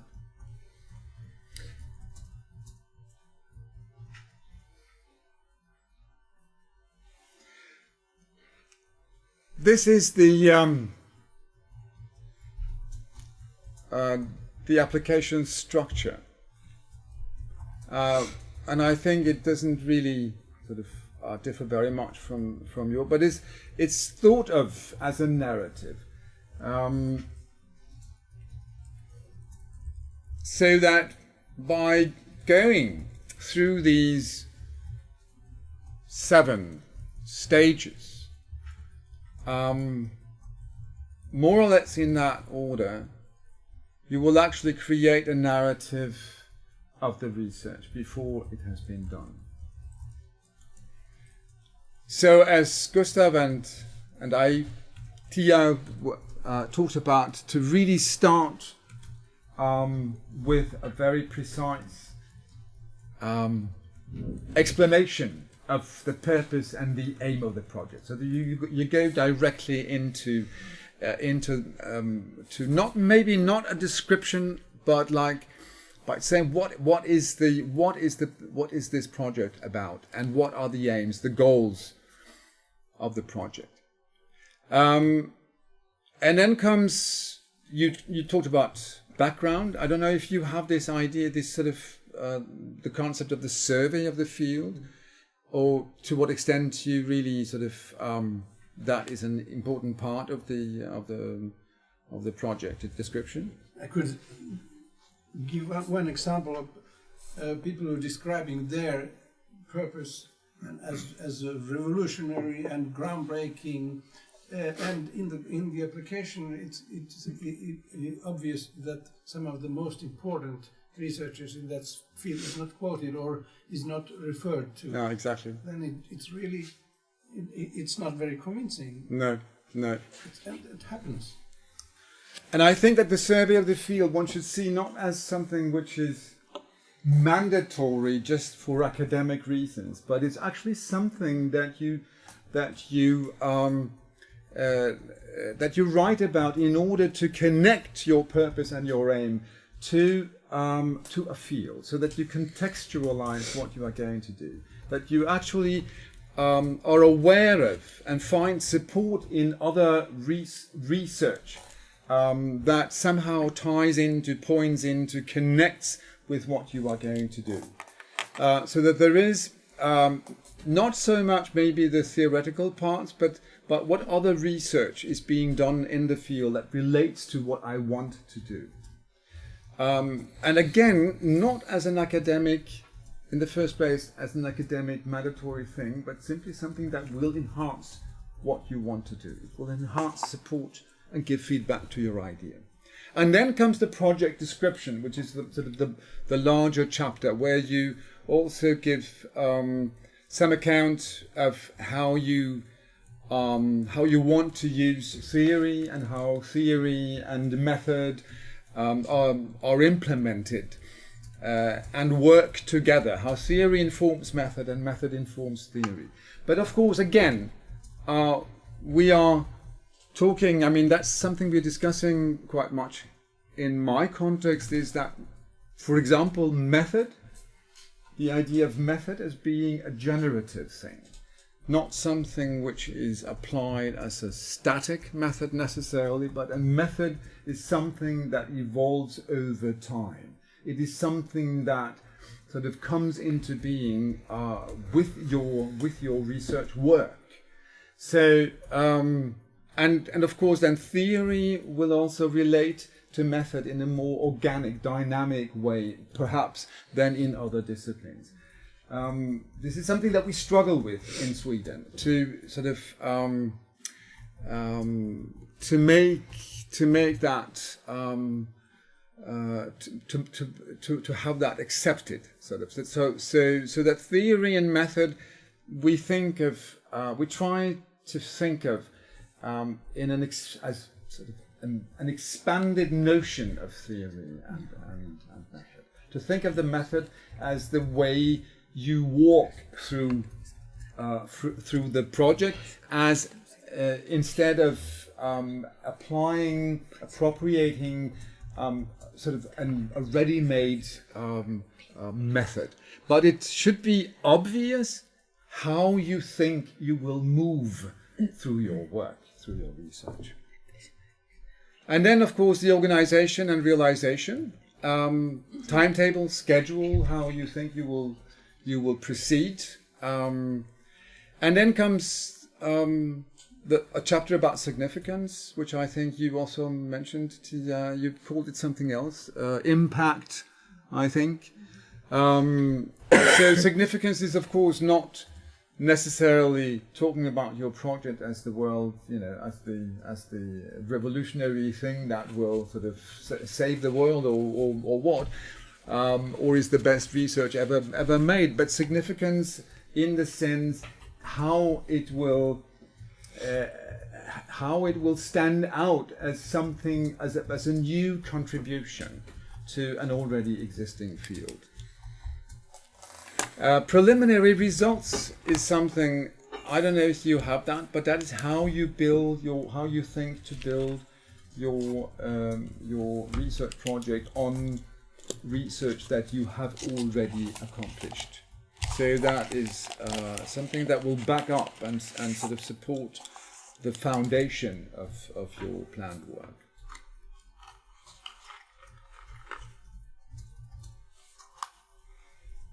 So is that, any questions about that? So I just wanted finally to show you, we don't have much time. Are you familiar with Liz Lerman's critical response process? We might talk briefly about that after lunch, but it is, as it says, a method, dialogical method for critical response. We're not going to sort of implement this method altogether, but it has some ingredients that I think are useful in our work, because it has sort of the three components that we're going to work with: the presenter, here called the artist, the responders, who are all of you gathered here, and then the facilitator, who will be me in this role now.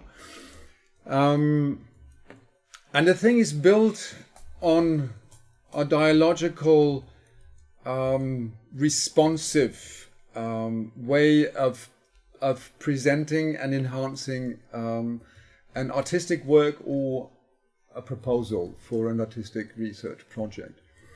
And it begins with a very, very short presentation. And then there are 4 stages.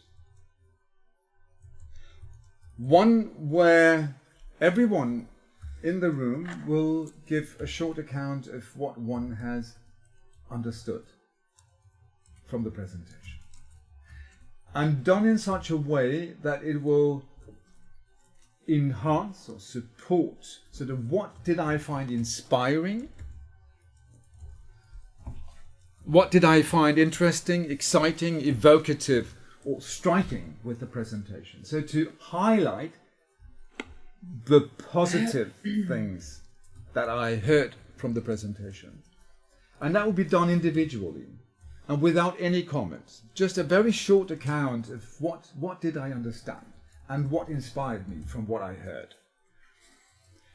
And then comes the second stage, where it's the artist as a questioner. So based on this feedback, the artist or the presenter will ask some precise questions about his or her own work. That means bringing to the table the things that he or she wants to discuss in particular. Because that's also very important, so that the discussion does not float into all kinds of directions, but that the presenter actually plays an important role, takes a responsibility for what she wants to discuss. What is at stake? What is my problem? What is my particular dilemma? I would like you to support me or to give me feedback on this and that aspect of my work, of my proposal. And then comes the third stage with the neutral questions. And the responders, you, will ask questions to narrow down some of the issues of the project. But the questions, according to Liz Lerman, I mean, we can do whatever we want, but according to Liz Lerman, should be neutral questions. So that instead of asking someone who's presenting a lighting for a theatre scene, instead of asking, why is it so dark? One could rephrase the question, what ideas guided your choices about lighting? So those are 2 totally different questions, or ways of posing a question about the same thing. So that's what she means by neutral questions. And then comes the fourth and final stage, which is what she calls the opinion time, where the responders state their opinions. They do actually give advice. But, according again to Liz Lerman, they ask for permission to give that advice. So the presenter may say, no, I'm not interested. So you start by asking, I have an opinion about lighting. Do you want to hear it? And then the presenter might say, no, not right now. Or yes, of course, I'd like to hear it. So that is sort of the formal way how this process is being conducted, and it helps to have that type of framework because it makes people feel secure, because you know where you are in the process. And we have we have agreed upon some common rules about how to proceed, and that way, sort of being patient, taking time, things will start to evolve. So I'm just presenting this. I mean, you can look. There are thousands of articles and on the internet about Liz Lerman's critical response process, and we might be sort of a little bit inspired by, like I thought, in the afternoon and tomorrow morning. Maybe simplifying the process a little bit. I have to think it over during lunch, because we're not completely sure yet if we're going to make just one round, so we do 3 projects this afternoon, 2 projects tomorrow, or if we would actually, as my original plan was, go the whole round with all the 5 projects this afternoon, make it very brief, go around with feedback, and then you 5 people actually go home overnight and you think about the feedback you got. You may rephrase some of the ideas in your project. You might think about questions you would like to ask your fellows, and then we meet again tomorrow, and then we make a new round, which I think is in a way more.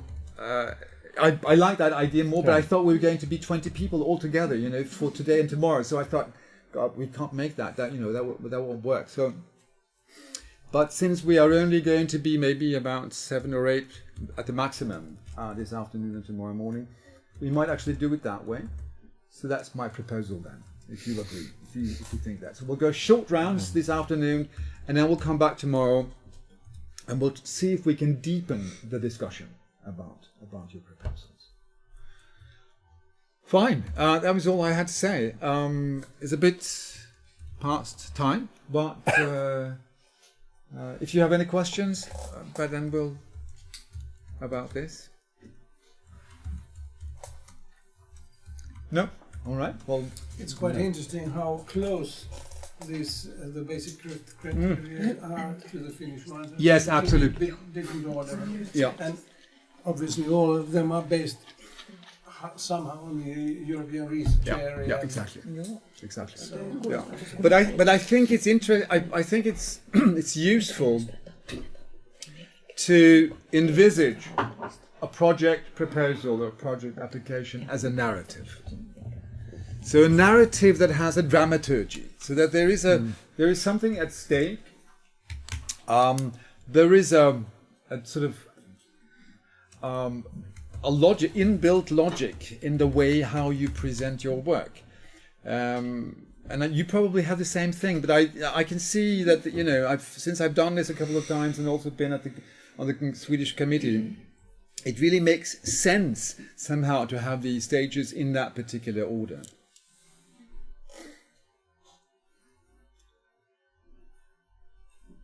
Okay, so have a good lunch, and then we'll meet again in the afternoon.